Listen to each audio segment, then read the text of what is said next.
ကိုကြီးထွက်လာပြီကြားသွားပြီလားမသိဘူးနောက်မှပြစ်စလိုက်တော့မယ်နော်ဒါပဲနော် ငယ်မနေဖုန်းမချနေဘူးနေဘယ်နဲ့ဖုန်းပြောနေဟမ် တငယ်ချင်းနဲ့ပြောနေရပါကိုကြီးရဲ့ တငယ်ချင်းနဲ့ ဟုတ်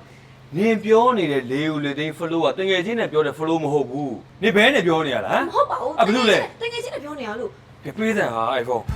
ဟဲ့အောင်မင်းဘယ်သူလဲဘယ်ကောင်လဲဟမ်ငါကြောင့်မင်းဘယ်လိုမှသက်လဲရောက်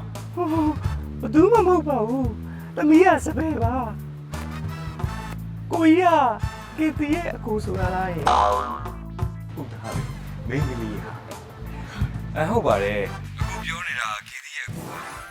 ဟောဒါနဲ့ညီမလေးကစပယ်နော်အတန်လေးကချိုးနေတာပဲ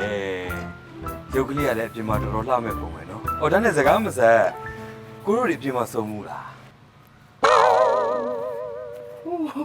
အပြင်မှာတော့မစုံဘူးထင်တယ်ဒါပေမဲ့လေကိုကြီးကတော့သိတယ် အခုကိုသိတယ်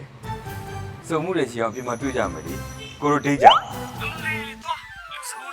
စုံရဲပါဘူးကြောက်တယ် မရတော့ဘူးကွာအသေးတွေရားနေပြီအခုဗီဒီယိုကောခေါ်လိုက်မယ်နော်အခုခေါ်လိုက်မယ်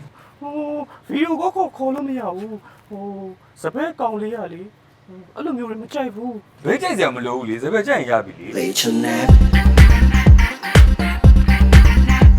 nap.